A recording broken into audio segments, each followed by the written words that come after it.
My dear students of class 11th, session 2022-23 में आपके half yearly exams जो कि सितंबर के एंड में कंडक्ट होने हैं और उसमें भी इंग्लिश का एग्ज़ाम जो कि आपका पहला एग्ज़ाम होने वाला है 29 सितंबर को, उसी से रिलेटेड आज की वीडियो। इंग्लिश के एग्ज़ाम से रिलेटेड जो भी जानकारी आपको चाहिए आज की इस वीडियो में आपको मिलेगी और साथ ही आपकी बहुत ही बढ़िया सी प्रिपरेशन के लिए मैं आपके लिए लेकर आई हूँ सैम्पल पेपर ऑफ इंग्लिश जो कि आपको और कहीं भी नहीं मिलने वाला। तो जल्दी से कमर कस के तैयार हो जाइए, अपना पेन और पेपर उठा लीजिए। अब तक मुझे पता है कि आप एक बार अपने सिलेबस को ज़रूर रिवाइज कर चुके होंगे और अब जो भी कोई इंपॉर्टेंट इन्फॉर्मेशन आज की इस वीडियो में आपको मिलेगी, आप उस इन्फॉर्मेशन को भी अपने ध्यान में रखना और कल का पेपर बहुत ही अच्छा सा करके आना। तो देखिए, सबसे पहले जैसा कि मैंने आपको बताया 29 सितंबर को आपका इंग्लिश का हाफ ईयरली एग्जाम है और उसमें जो सिलेबस पूछा जाएगा उसमें जो भी टॉपिक्स कवर किए जाएंगे वो इस समय आपकी स्क्रीन पर शो अप हो रहे हैं। हॉर्नबिल वाली जो बुक है आपकी, जो कि मेन रीडर बुक है, उसमें आपको पता है कि पहले 5 चैप्टर्स हैं। ओके, सभी के नाम यहाँ पर मेंशन है, मैं ज़्यादा टाइम नहीं लूंगी। और 3 पोएम्स हैं, 3 पोएम्स भी आपको यहाँ पर शो अप हो रही हैं। फिर इसके बाद स्नैपशॉट्स में भी आपके फर्स्ट 5 चैप्टर्स आने हैं। ग्रामर में आपके 4 टॉपिक्स आने हैं, determiners, tenses, models of parts of speech. और इसी तरह से कॉम्पोजिशन में भी आपके ये सभी टॉपिक्स आने हैं जो आप देख सकते हैं। Application writing, business letters, description of events and incidents, जिसे रिपोर्ट राइटिंग भी कहते हैं, और नोटिस राइटिंग और साथ में मैसेज राइटिंग। तो इन सभी टॉपिक्स के साथ आपका एग्जाम होगा 29 सितंबर को और उसके लिए जो ड्यूरेशन है वो रहेगी 1.5 घंटा, यानी कि 90 मिनट्स का आपका एग्जाम होगा। और पैटर्न जो है पेपर का वो कैसा रहेगा वो आपको इस समय दिखाई दे रहा है अपनी स्क्रीन के ऊपर। एमसीक्यूज 10 पूछे जाएंगे, 1 × 10 = 10।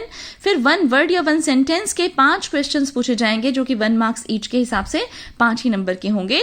फिर very short answer type questions 2 number के 3 क्वेश्चंस आपको करने हैं, 6 मार्क्स हो गया total. Short answer type questions 3 number के 3 करने हैं आपको, 9 मार्क्स हो गए। और लॉन्ग आंसर टाइप क्वेश्चंस आपको 2 करने होंगे, 5 नंबर के, जो कि आपके 10 मार्क्स के होंगे। और इस तरह से ओवरऑल टोटल जो है वो आपका 40 हो गया। अब मैंने आपके लिए यहाँ पर एक सैम्पल पेपर प्रोवाइड किया है, सभी इंपॉर्टेंट क्वेश्चंस और ऐसे क्वेश्चंस जो बहुत ही शानदार क्वेश्चंस हैं उनको फ्रेम करके यहाँ पर आपके लिए मैं लेकर आई हूँ। सारे के सारे क्वेश्चंस को सॉल्व करेंगे, साथ के साथ मैं आपको उनके आंसर्स भी बताऊंगी। तो जल्दी से आप तैयार हो जाइए और let us start and begin with the sample paper. First question, how did the grandmother look. जैसा कि मैंने आपको बताया था 10 क्वेश्चंस होंगे एमसीक्यू टाइप के, शुरू में आपको 10 एमसीक्यूज दिए गए हैं। तो how did the grandmother look, इस क्वेश्चन का आंसर क्या होगा। फिजिकल फीचर्स पर आएंगे हम ग्रैंडमदर के, जिसमें old, fat, long, no long नहीं थी वो, old, short, slightly bent, fat. Yes, ये आंसर, ये ऑप्शन ठीक लग रहा है। Long, fat, slightly bent, no long तो थी ही नहीं। और डी ऑप्शन है स्लाइटली बेंट और थिन, थिन भी नहीं थी। तो इसका मतलब करेक्ट आंसर जो है आपका वो हो गया आपका सी जो ऑप्शन है, that is old, short, slightly bent and fat. What was the name of the ship of the author? तो second chapter we are not afraid to die में से ये क्वेश्चन लिया गया है और इसमें हमें बताना है कि शिप का क्या नाम था। तो शिप का क्या नाम था, आपको मेरे ख्याल से ऑप्शंस देखने की भी जरूरत नहीं है, मुझे पता है कि आप साथ साथ बोल रहे हैं। Yes, it is wave walker. Who was टूटनखामन? टूटनखामन कौन था ये भी आपको पता है, ऑप्शंस देख सकते हैं देखना चाहें तो। अदरवाइज मुझे पता है कि मेरे बच्चे बहुत इंटेलिजेंट हैं और उन्हें पता है कि Tutankhamun was an Egyptian king. Fourth question देख लीजिए, who was the Chinese emperor during 8th century. तो 8th सेंचुरी चाइना का रेफरेंस आता है लैंडस्केप ऑफ द सोल के स्टार्टिंग में, चैप्टर के स्टार्टिंग में, और उस समय एम्परर कौन थे, Tang emperor Xuanzong. A option is the right option here. Fifth question, what is the concept of sustainable development. अगर आपने मेरी पहले की भी वीडियोस देखी हैं या फिर आप मेरे स्टूडेंट हैं तो क्लासरूम में मैंने आपको बार बार बताया है कि सस्टेनेबल डेवलपमेंट, इसकी डेफिनेशन बहुत इंपॉर्टेंट है, किसी भी तरीके से पेपर में पूछे जा सकते हैं। यहाँ मैंने एमसीक्यू में लिखी है, 2 नंबर में भी आ सकता है क्वेश्चन। तो सी ऑप्शन यहाँ पर बिल्कुल करेक्ट है। Development that meets the needs of the present without compromising the ability of future generations to meet their needs, ये इसका करेक्ट आंसर है। फिर 6th question, how many people were in the photograph. Yes, आपको पता ही photograph जो poem है उसमें से क्वेश्चन लिया गया है, शर्ली टॉल्सन की लिखी हुई ये पोएम है और इसके अंदर कितने लोग हैं। जी हाँ, 3 गर्ल कजन्स, 3 लड़कियां हैं। तो B option is right here. 7th question, what happened to the leaves of laburnum tree. Laburnum tree की जो लीव्स हैं उनको क्या हो गया था, they turned yellow. B option is the right option here. The poem the voice of the rain is a conversation between. Voice of the rain जो poem है उसमें किन दो के बीच में बातचीत हो रही है, तो हमें पता है पोएट और रेन के बीच में। पोएट पूछता है रेन से कि आप कौन हो, रेन कहती है कि I am the poem of earth. Why did the boys return the white horse to its owner? बच्चों ने some of the beautiful white horse वाले चैप्टर में हॉर्स को वापस रिटर्न क्यों किया उसकी ओरिजिनल ओनर को? Because they were conscience stricken। हमें पता है बहुत अच्छे से इसका option A option is right answer here. Who is the author of the Portrait of a Lady? The Portrait of Ladies chapter के ऑथर कौन है? खुशवंत सिंह। अब यहाँ पे मैं आपको जरूर बताना चाहूंगी कि जितने भी आपके चैप्टर्स हैं उनके राइटर्स हैं और जो पोएम्स हैं तीनों उनके जो पोइट्स हैं उनके नाम आप बहुत अच्छे से याद करके जाना। एक एक नंबर के हिसाब से ये सभी जो हैं आपसे पूछे जा सकते हैं, राइट।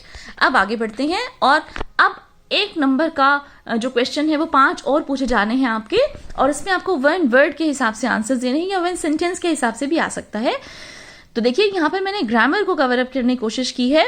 11th क्वेश्चन है, Taj Mahal was build by Shah Jahan during his reign for his dear wife Mumtaz महल।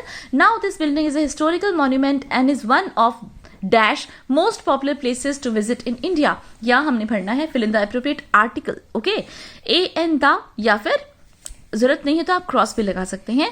तो and is one of the most, हमें पता है कि मोस्ट के आगे हम द लगाएंगे क्योंकि it is superlative degree, okay, of adjective. तो मच मोर मोस्ट के हिसाब से यहां पर द आ जाएगा। 12th question, according to the Ramayana lord Ram was dash for 14 years. Exile form की करेक्ट फॉर्म भरनी है, मीन्स टेंस के हिसाब से क्वेश्चन पूछा गया है। तो lord Ram was exiled for 14 years, right. You dash quit smoking as it is injurious to health.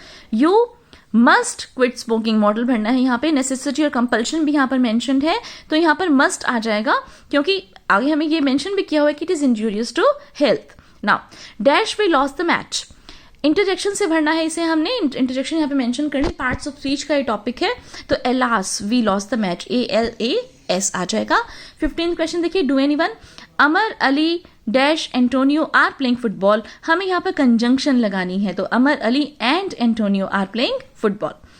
Second है इसका part, Virat Kohli is an Indian batsman. यहाँ विराट कोहली को अंडरलाइन किया गया है एंड क्वेश्चन में पूछा गया है कि कोई कौन सा टाइप ऑफ नाउन है जो कि वर्ड अंडरलाइंड है, तो हमें पता है विराट कोहली ये तो एक नाउन है, राइट।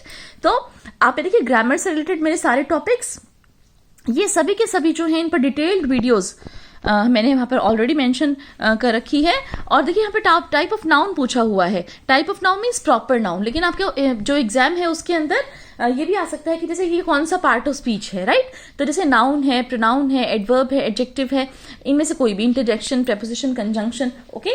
तो इस तरह से ग्रामर के सभी डिटेल्ड वीडियोस भी मैंने प्रिपेयर करी हुई हैं और आप उनको अच्छे से देख लेना।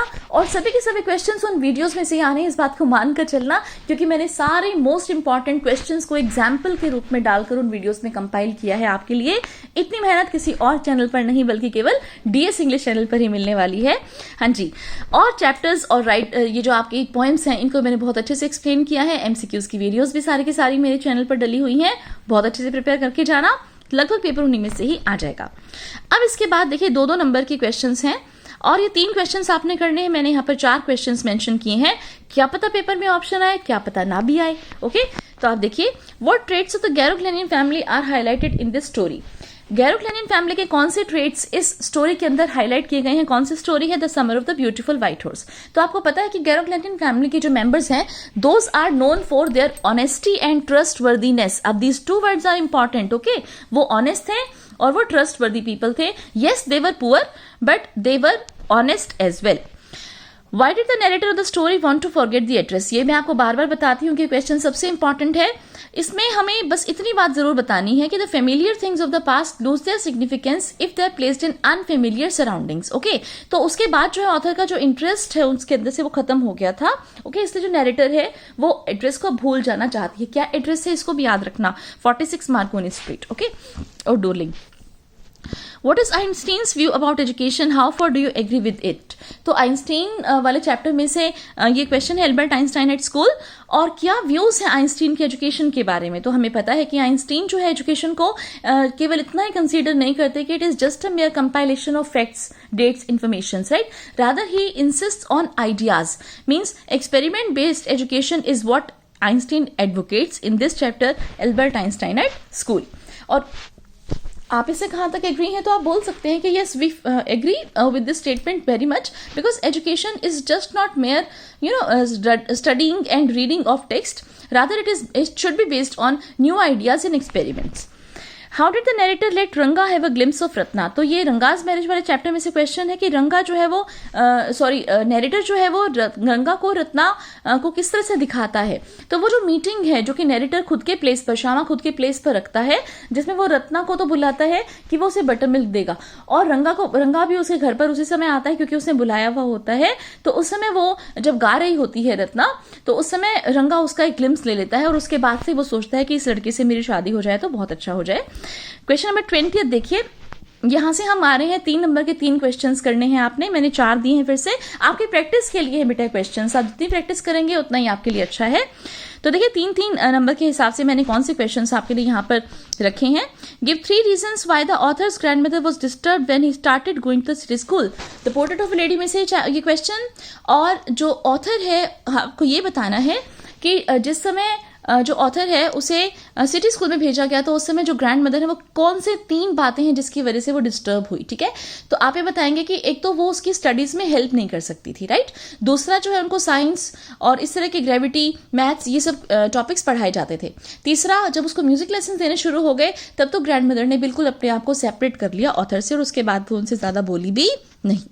What is the difference between Chinese and European paintings? अब बेटा आपको पता है लैंडस्केप ऑफ द सोल वाले चैप्टर में, वीडियो में मैंने बार बार ये बात बताई है कि बेसिकली यही क्वेश्चन इसके अंदर इंपॉर्टेंट है। आप बहुत ध्यान से इस क्वेश्चन को अटेम्प्ट करना, कम से कम 3 डिफरेंसेस आपको पता होने चाहिए चाइनीज और यूरोपियन पेंटिंग्स में।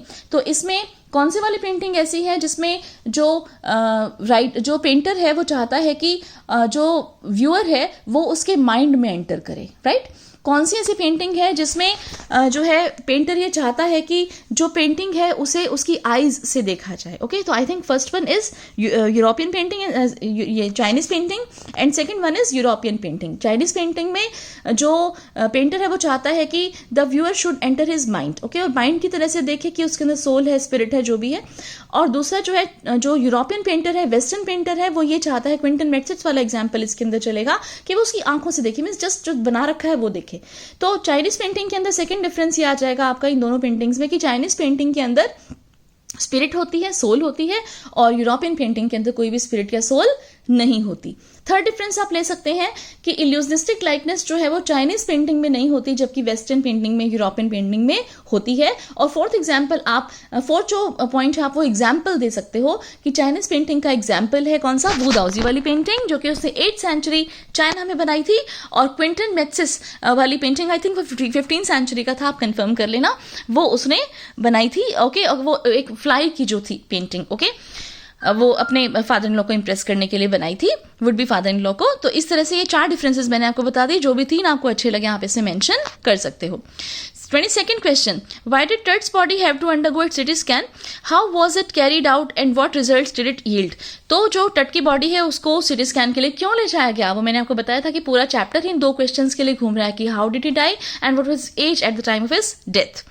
How was it carried out and what results did it yield, किस तरह से हुआ था वो सब जो प्रोसेस है 5 जनवरी 2005 को जाही हवास की लीडरशिप में, ओके, और उस मशीन के अंदर डाला गया, और क्या क्या रिजल्ट्स उसके आए, ये मैंने आपको बार बार बता रखा है, बहुत इंपॉर्टेंट है। तो जो भी नेक वर्टिब्री और ये सब चीजें आप इसमें मेंशन करोगे। Right the theme of the poem the laburnum top, तीनों पोएम्स के थीम कर लेना, बहुत इंपॉर्टेंट है, लेबरनम टॉप का यहाँ पर पूछा हुआ है। फिर 24th क्वेश्चन है, compare and contrast the character sketches of Mrs Fitzgerald and Mrs Pearson. With this में क्वेश्चन मोस्ट इंपॉर्टेंट 2 नंबर के हिसाब से क्वेश्चन जो इसमें आ सकता है वो है कि एडवाइस क्या दी थी मिसेस फिट्जजेराल्ड ने मिसेस पियर्सन को, और कैरेक्टर स्केच आपने इसके अंदर बताने हैं मिसेस फिट्जजेराल्ड और मिसेस पियर्सन के। आई थिंक आप बता देंगे, यदि नहीं पता तो मेरी जो एक वीडियो है जिसके अंदर मैंने सभी इंपॉर्टेंट क्वेश्चंस जो हैं समरी के पॉइंट ऑफ व्यू से समझा रखे हैं, और उस समरी के अंदर ही मैंने सारे और जो इंपॉर्टेंट क्वेश्चंस हैं 2-2 नंबर के, जैसे लैंडस्केप ऑफ द सोल वाला जो चैप्टर है बेटा उसमें भी 2-2 नंबर के काफी क्वेश्चंस बनते हैं। शेंशुई वाला कॉन्सेप्ट जो है, या वो अनट्यूटेड जीनियस कौन था जिसने पैराडाइज बनाया, ओके, पैराडाइज क्या है, तो ये एक वो आर्ट ब्रूट क्या है, ये सब चीजें मैंने शामिल करी हैं उसके अंदर।